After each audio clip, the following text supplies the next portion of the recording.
This entire thing started with me saying chess speaks for itself, and I think that this game spoke for itself and showed the chess player that I am, and I'm not going to back down, and I'm going to play my best chess here.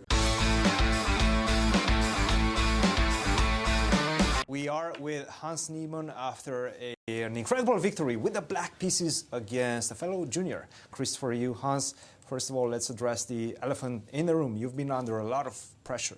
Tell us a bit about that.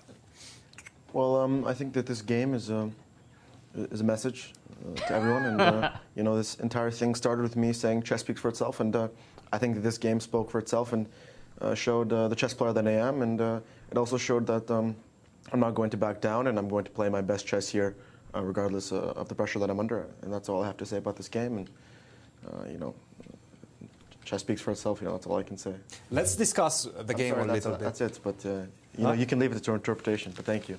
That's it. All yes. you want to say. That's all I'd like today. to say. Yes, because okay, it was such a beautiful game. I don't even need to describe it. Thank you. What? That's it?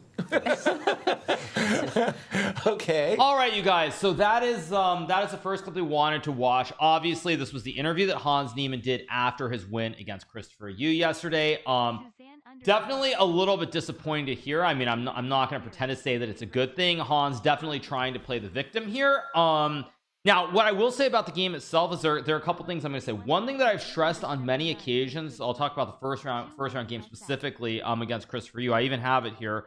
Let me pull it up. I'm not going to go through the whole game, of course, but this is better. Okay, so I'm not going to go through this whole game. There are a couple things that I want to say. So first of all, what's really, really important about let me unmute it, sorry, so you guys can hear the sounds as well. One thing that's really important that I've noted is that when you're playing as someone who is a known cheater online, now we're talking about online, over the board remains to be seen, but for someone who has cheated, they've used computer assistance. One of the things that happens is it tends to affect you psychologically. So Christopher Yu, we're gonna talk about Christopher Yu now. I've played Christopher Yu many times, very talented junior player. My read of Christopher Yu is very straightforward. He's a very strong tactical player. I've played him in Blitz quite a few times.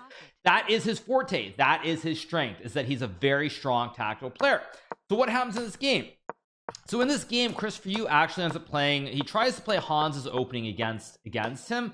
Hans apparently did a course on this. Now we don't know what the times were. Obviously there's a 30-minute delay, so nobody really knows what was going on. It appears that Hans used a lot of time in the opening stage of the game, perhaps trying to remember something from the course itself. At any rate, what happens is we get this position very early on right here, where at this point what we have is you end up in this position where it's very passive for white. Black is the two bishops. Eventually you can try to open up the center of the board. Now Christopher himself opens up the center of the board. This happens here, but by this point black is the bishop pair. Black is preferable, and Christopher's style, this is not his style. He tends to be a very aggressive, very tactical player. Now the reason I bring that up is, of course, very briefly, we can go to this game today against Wesley So, which is ongoing. Now in this game, if we look at this game, you look at this opening, Christopher Yu actually plays a very tactical line in the Petrov defense, and it gets very, very sharp, very, very aggressive, and this is totally in his style. And right now at this present moment, I don't know what is going on in this position right now. Computer says this is 0.6 is better for black, but when you look at this position, this is exactly the kind of game that Christopher Yu likes to play. He likes tactics, sharp positions, and what do we see when he gets that sort of game like he has here against Wesley, the #1 player in the field? He is very much in this game with a chance to win. So that is the first observation I'm going to make, is that Christopher Yu sort of getting outside of his style. Now moving beyond that, because I see a lot of people are trying to take this in a certain direction, this was not a very beautiful game. In fact, both players made many mistakes in this game. This was not a beautiful game. There were many opportunities that were missed by both sides here. Somewhere around here, it should be much better for black. Now Hans plays this move f5, which is extremely committal in the game. That's not to say it's a bad move. It's actually one of the moves computer likes. Idea 98 f6, but very, very committal game. And once white puts this rook on e5 here, it gets very double-edged and very, very sharp here. Now this game could have actually gone either way. Hans does end up winning this game. Christopher ends up making the final blunder, but this was not a perfect game by either player. So if people want to start taking this in a certain direction, you're kind of misunderstanding what I'm saying, because I'm saying that both players made a lot of mistakes. This was not a game where there was like high accuracy. Very, very messy game, many mistakes by both players. So yeah, people can try to take it in a certain direction if they want to, but that is actually quite the opposite of what I'm saying here, which is that this game was messy, could have gone either way. Christopher Yu ends up making this final blunder somewhere. I think it was he plays this e6 move. Computer actually says that after bishop takes e4, d4, knight d4, black is still probably better with perfect play, but it's very, very messy here. Very, very messy. And who knows what would have happened. At any rate, Christopher makes the final blunder by playing e6. Hans ends up mopping up pretty cleanly here with this rook e8 move, a nice tactic. Not a difficult move for those who expect me to say like, oh, it's an incredible move out of this world. But once he finds rook e8 and rook e4, he just wins pretty straightforward. So very messy game, very choppy, very back and forth. There is nothing really more that I have to add to that other than, you know, Hans made some great moves, Christopher made some great moves, both of them made some blunders, and at the end of the day Hans won the game. So that is the that is game one, and that is in reference to the interview. Now, one thing that I'm going to add as well about this is, regardless of where you stand on the issue of, you know, whether you think Hans cheated over the board, whether you think he did not, at the end of the day, with interviews like this, Hans himself, it feels like, is putting himself in a box where I find it very hard to believe that organizers are going to want to invite him to tournaments, because organizers are looking for people who are outgoing, are positive about the event, everything that's going on, and that's not happening. So at the end of the day, I'm a little bit surprised by this. I am actually very surprised by this, because we already know that Magnus has said he won't play against Hans. I think he said he won't play against Hans again. So you already have a situation where Magnus and Hans can't play in the same tournament. But then beyond that, if Hans is being like this, I don't know. Maybe he's just not going to get invited, honestly. But we will see. At any rate, Hans did win the first game, but his current game is ongoing against Jeffery. We will get to that a little bit later on. But before we do that, let's move on. So now we're going to move to the games, to the chess stuff. Now we do have a result in this game here between, let me change this theme, between Hans and Jeffery here. So now we are going to do a little bit of a recap on this game since it is over. This is round number 2 of the United States Chess Championship. Hans obviously won his first round yesterday against Christopher Yu, 1 out of 1, tied for the lead with Samuel Sevian, and now we have the second game played here in the US Championship. Game starts with e4 by Hans, e6 played by Jeffery. Now, one thing that I've also commented on is that, you know, generally the psychological effects. Now, I have not played Jeffery that much in recent times, but I feel like when I've seen Jeffery's games against e4, I have almost exclusively seen him play either the Sicilian or play e5 on move 1. But here he comes out with a surprise, choosing to play the French defense.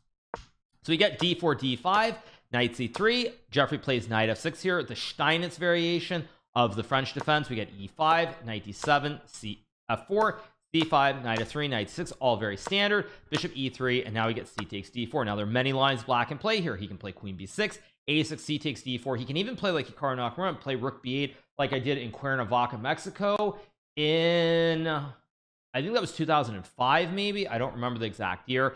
But there are many ways. You have a6, rook b8, queen b6, and cd4 is another one. So you get c takes d4, knight takes d4, queen b6 is played, a3, all very standard, and now we get bishop c5. Now queen takes b2 would be a big blunder here, because after queen takes b2, there's knight a4, and your queen is actually trapped. You don't have the b4 square, the pawn covers it. You don't have the c3 square. You don't have b5 or b6 because either knight captures it. And after queen takes a1, I just take the queen, and I have a queen for 1 rook. So we get bishop c5 here being played by Jeffery, and now knight b5. Knight b5, and I believe knight a4 are both moves here. Hans goes for knight b5, a little bit more stabilizing perhaps, because it tends to lead to an endgame here after knight takes d4 and bishop d4. And if black trades, we can reach an endgame here where white has a great bastion on d4. White's a little bit better here, but it's going to be hard to prove much. But at any rate, Jeffery chooses not to do that. Instead, he castles. We get takes, and now Jeffery makes a very peculiar decision here by capturing with the knight. In this position, when I was watching this live, I thought it was very odd he didn't take with the queen, because after queen takes c5, the reason this makes much more sense is because the idea of playing f6 and undermining the white center here makes a lot more sense than taking with the knight here, because now after f6 you're never really going to be able to put pressure on the pawn in e5, and also after knight c5 queen d4, now even if you get the knight to e4, queens are coming off the board. So I was very surprised that Jeffery took with the knight here. I would attribute this to the fact that I think Jeffery does not play the French that often, doesn't have a lot of experience with these structures as far as I know. Now of course he might have taken up recently, I could be completely wrong, but I don't think he has a lot of experience with these with these French lines and these French setups. So he plays knight c5, a little bit dubious. We get queen to d4, we get pawn to f6 played here, and now bishop e2 played by Hans. trying to castle the king to the king side, or maybe the queen side remains to be seen. So we get pawn takes pawn, pawn takes pawn. And the big problem here for black is that white is always going to have this outpost on d6 for the knight. Jeffery plays bishop d7. The first, I would say, fairly serious mistake here. When I was watching this live, I thought knight d7 takes knight b6 made more sense, because even though white's going to get a knight on d6, you can finish your development, and this pawn is still potentially very weak, either with knight d7 or rook f5 as well. So a little bit surprising that Jeffery plays bishop d7, knight d6. Obviously you have to protect the knight, and now you get a great outpost. Additionally, you can never really put pressure on this pawn on e5 now, because your knight can't go to d7 and your rook can't go to f5, so this knight is just completely glued on d6. So we get bishop a4 played here, b3, bishop e8. Hans finds a very good move here, b4. Important move here, because if white tries to castle, there's actually an amazing resource for black where you can go rook f2, attacking the bishop. If you take, you get fossilized by knight takes b3 check, pawn takes knight, and queen takes queen. And after b4, now queens come off the board. So we get knight e4, takes, bishop c4. Now up to this point, Hans is playing very, very well. This is, I think, all these moves are top computer moves. Now again, I know people are going to make some insinuation or something, but that's not not the point. What I'm saying is that Hans is playing a very, very good game. He's got a nice advantage here. Black has 2 sets of double pawns, and I think with perfect play, this is already probably winning for white. We get king to h8. Now this is a mistake for sure, because in this position, the computer actually likes this very awkward move, rook f4, bishop e6, and bishop f7, with the idea of trying to bring the king to the center of the board. Now, again, without them beads, it's a little bit much to expect this. But the problem with king h8 here is that you're moving the king away from the center. Now, when you look at this position after rook f4 takes and bishop f7, you'll notice the king is very, very fast getting into the center of the board here. But without that option, your king is now 1 square further away. And more importantly, just to illustrate the point, even if you get g5 in here, you get some position like this, your king can't really get to this pawn very quickly from h8 to g7 to f7 or f6. So king h8 is a mistake. Now we get bishop takes e6 being played here. Jeffery plays bishop a4, trying to go rook e8 and win the pawn on e5 or win the pawn on c2. Hans castles, great move here, gets the king out of the center of the board. You also guard the pawn on c2. Now you also control the d file. So very, very thematic move.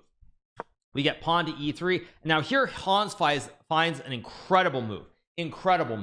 He plays this move rook h to f1. Now this move is the best move by a big margin. When I was looking at this game live, I was thinking to myself, well, rook h e1 is such an obvious move here, and after rook to f2, I think there was some, I don't remember, it was bishop d7 or rook e3, I don't remember the order, but I saw something like this and I thought, here white should be better in all these endgames with this passed e pawn. Now computer actually isn't convinced, oddly enough, but rook h f1 was an excellent move. And yes, you guys, you can try to make the jokes, rook h f1 is an excellent move, but the reason that it's an excellent move is simply too far beyond our human comprehension, and Hans is not able to find it either. So in this position after g6, the reason that rook h f1 is such a good move is, first of all, you can trade the rooks, but it actually has nothing to do with trading the rooks specifically.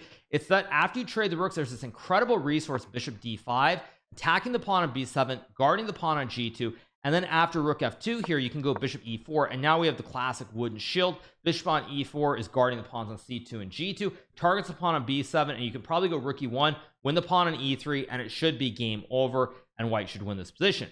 Now again, for us puny humans, it is simply too much to expect, because when you look at this position conceptually, like let's just say you trade the rooks, you're like, okay, I have this open d file for the rook here.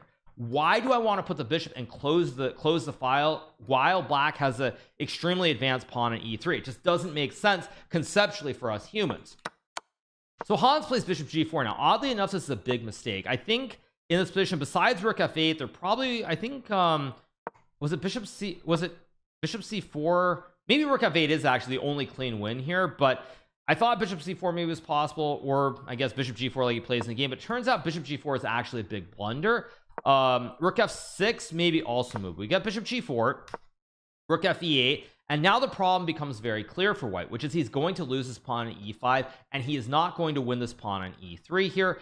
If white goes e6, black can play h5, targeting the bishop. If you go to h3 to guard the pawn, I go e2, forking the rooks, and if you go back to e2, I just gobble on e6, and I'm completely fine.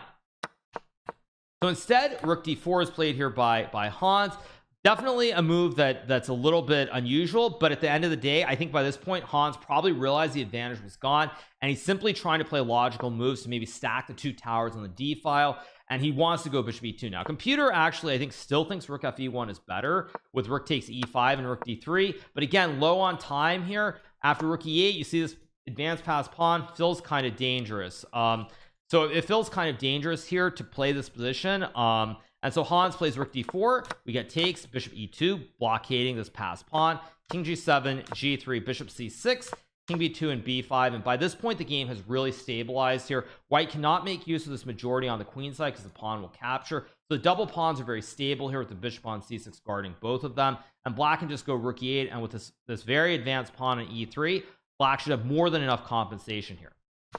So we get rook d3, rook e8, rook c3, and now the rest of the game I think is pretty straightforward.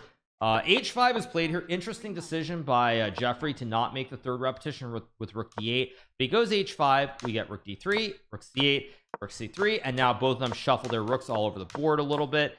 And finally here we get this threefold repetition where they just move the rook and the bishop back and forth. Again, neither side can really do much. Perhaps for our silicon friends, maybe black is slightly better with some bishop f5 idea and rook c7, but again if you put the bishop on f5 here, it feels like your pawn on b5 is very weak, whereas with the bishop on c6 everything is very solid and compact.